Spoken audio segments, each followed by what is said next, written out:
A big illusion that a lot of us face is thinking that we are the victim of our lives and that life is happening to you.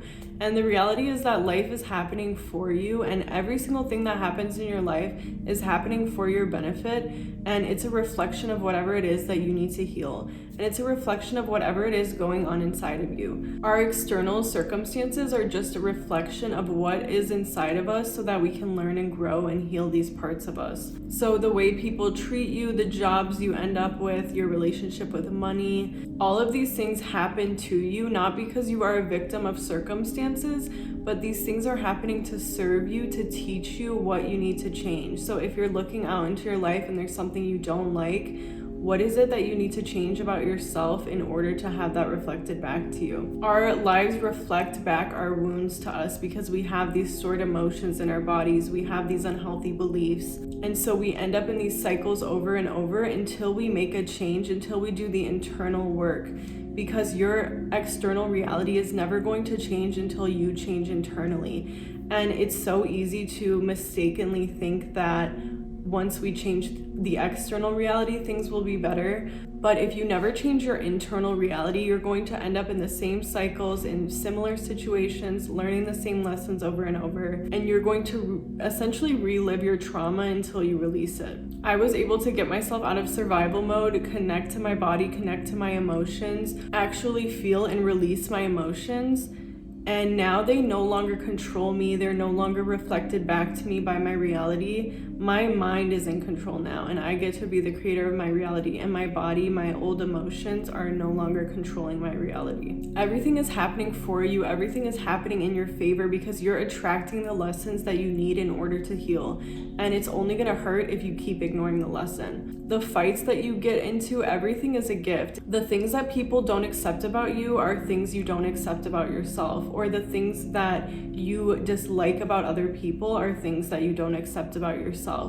And you have to learn to accept these parts of you and love these parts of you. A lot of codependent people end up with narcissists because codependents and narcissists are equally insecure. They're both extremely insecure. And the difference is that the narcissist lacks empathy, has sociopathic tendencies, and the codependent has empathy. And there was a time that I believed I was better than people because I had empathy and they didn't. But the reality is, these are just survival mechanisms. One person learns to survive by having a lot of empathy. One person learns to survive by turning off that system. And honestly, one is not better than the other if you're able to look at it from a higher perspective. But this codependent narcissist dynamic, you're actually reflections of each other. You're both extremely insecure, and it just shows up in different ways. You both are seeking external validation, and it just shows up in these different ways. You're both trying to fix something, trying to have control over something, because the codependent is trying to heal the narcissist. The narcissist is trying to control the codependent. And so if you're in this situation, you need to learn to stop trying to control things, stop trying to people please, stop trying to be something that you're not, stop accepting this type of treatment, stop putting yourself in these situations. And I totally have so much empathy for people in these situations. I know it's so hard to leave an abusive relationship. I know it really negatively affects your mind and it's a lot to deal with, but you have the power to get out of any situation. You are not a victim of your life.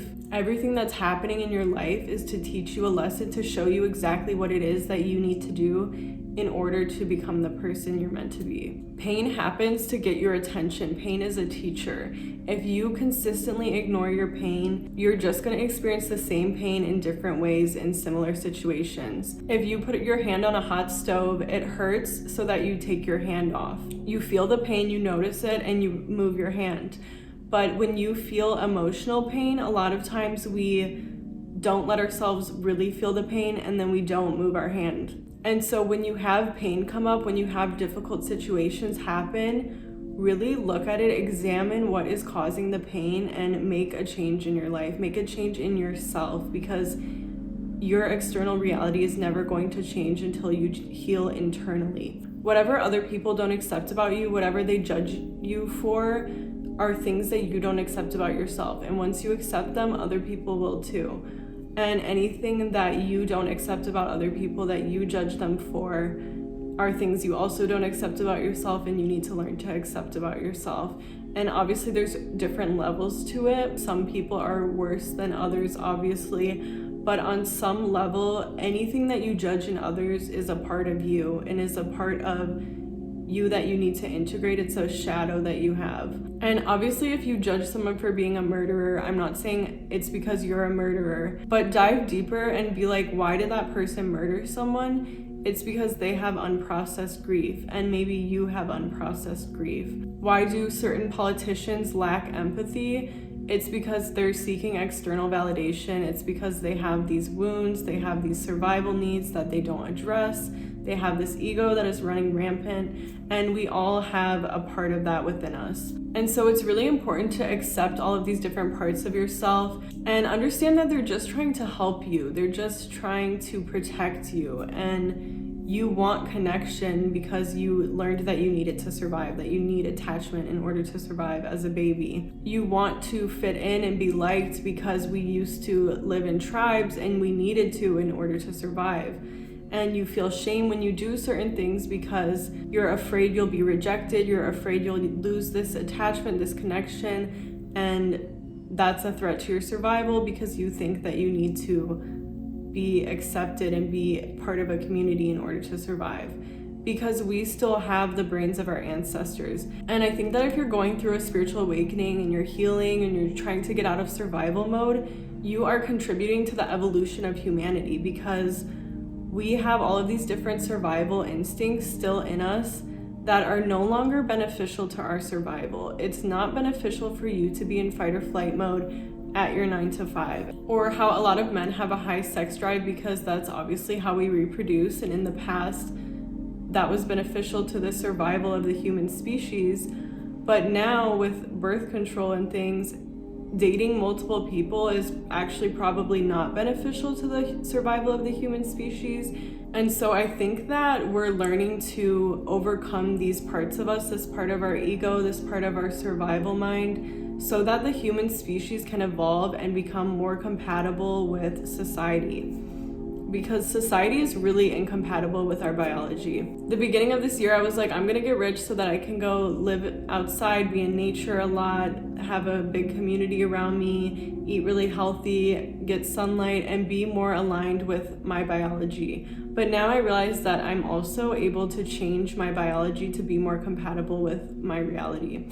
And it's really up to us to change these parts of our brain that are still wired for survival. But you do that by loving and accepting them and being kind to them, being understanding of where they come from. Because if you're trying to just get rid of them or fix them, then you're just falling into that trap of fear and control and thinking that you need to do something in order to survive, if that makes sense. And we all have to really accept and recognize these parts of our ego and these survival fears that we have and these unhealthy beliefs that we have, and accept them. Try not to get rid of them, but don't act on them. You don't have to act on these things. Don't make decisions out of fear. Don't make decisions out of lust. Don't make decisions out of greed. All of these things are old programming that are not beneficial to us anymore. They're not necessary. We are spiritual beings. We're creating our reality. There is no scarcity. We can live any lives that we want, but we're just keeping ourselves trapped in these boxes because of all of these old fears. So as much as possible, try not to act on your fears. Try not to act on these limiting beliefs, and try to really get in touch with your soul and your soul's desires. Whatever is happening in your life, it's just to wake you up to whatever parts of you need to be healed. Don't ignore your pain, or you're just going to keep reliving it over and over. And you are not a victim of your life. Everything is happening for you. Everything is happening in your favor. It's all for your highest good. And you get to choose what to believe, how to approach your life, and what mindset you want to have.